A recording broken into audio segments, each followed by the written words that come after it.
Assalamualaikum warahmatullahi wabarakatuh. Di sini saya akan menjawab soal UAS mata kuliah Pendidikan Kewarganegaraan. Soal yang pertama, bagaimanakah pelaksanaan HAM di Indonesia? Jelaskan dengan contoh kasus pelaksanaannya di Indonesia.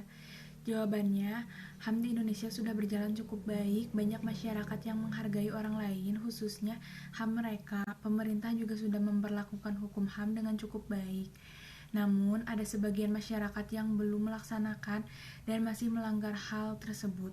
Contoh kasus pelaksanaan HAM yaitu mematuhi segala peraturan yang berlaku di suatu pemerintahan, dan contoh kasus pelanggarannya yaitu pembunuhan Munir. Soal yang kedua, apa makna demokrasi menurut saudara? Jelaskan dengan contoh di negara kita.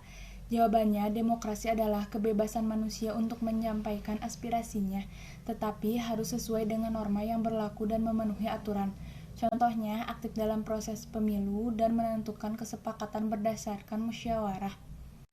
Soal yang ketiga, apa fungsi wawasan Nusantara dalam kehidupan sehari-hari? Berikan 5 penjelasannya. Jawabannya, fungsi wawasan Nusantara dalam kehidupan sehari-hari yang pertama, menjadikan falsafah Pancasila sebagai pedoman hidup utama dalam membentuk visi kehidupan secara nyata. Yang kedua, mewujudkan pembangunan bangsa dengan cara belajar giat dan mengharumkan nama bangsa. Yang ketiga, menghargai setiap nasionalisme dan cinta tanah air. Yang keempat, menghargai setiap perbedaan kebudayaan yang ada. Yang kelima, saling tolong-menolong dan saling memberi. Soal yang keempat, konsep Trigatra dan Pancagatra sudah tepatkah diterapkan di Indonesia? Jelaskan dengan minimal 5 alasannya. Jawabannya, menurut saya, konsep Trigatra dan Pancagatra cukup tepat diterapkan di Indonesia karena yang pertama, dalam aspek kekayaan alam Indonesia sendiri merupakan negara yang sangat kaya akan sumber daya alam.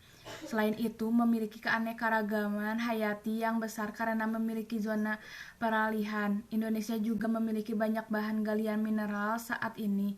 Indonesia merupakan salah satu negara pengekspor timah terbesar di dunia. Yang kedua, dalam kondisi geografis, Indonesia adalah bentuk negara yang kepulauan dan terdiri dari banyak provinsi.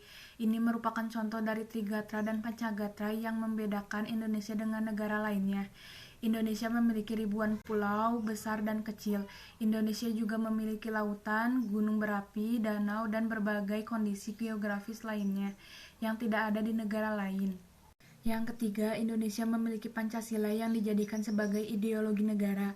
Nilai-nilai dasar Pancasila ini diambil dari kebiasaan. Karena itu, Pancasila dinilai sebagai ideologi yang cocok untuk membangun masyarakat Indonesia guna mewujudkan tujuan pembangunan nasional di Indonesia. Yang keempat, Indonesia menjadi salah satu negara yang menerapkan perilaku budaya demokrasi di dalam dunia politik. Dengan politik demokrasi, Indonesia selalu memilih pemimpin melalui pemilihan umum. Selain itu, masyarakat dapat menyampaikan opininya di dalam pemerintahan melalui wakil-wakil rakyat.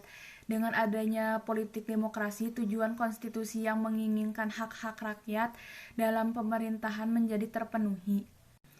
Yang kelima, penduduk yang ada di Indonesia juga berbeda dengan penduduk dari negara lainnya. Di Indonesia sendiri juga daerah yang satu dengan daerah yang lainnya bisa memiliki penduduk yang berbeda.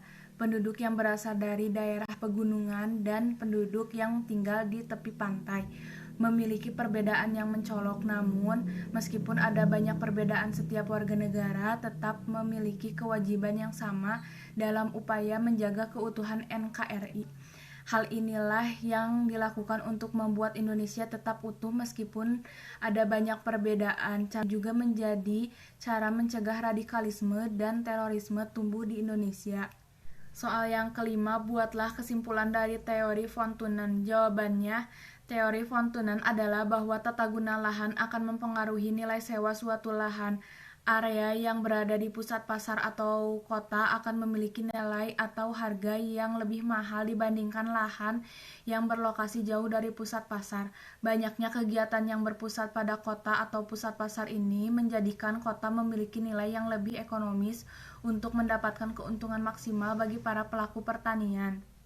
Teori von Thunen pada masa sekarang sepertinya teori ini tidak dapat sepenuhnya diterapkan meskipun perbedaan sewa lahan di wilayah kota dinilai lebih tinggi, namun permasalahan mengenai biaya transportasi yang terjadi pada masa kini sudah tidak terlalu membebani para pelaku pertanian pada masa sekarang dibandingkan pada masa itu, sehingga area pertanian tidak harus selalu mendekati pusat pasar atau kota.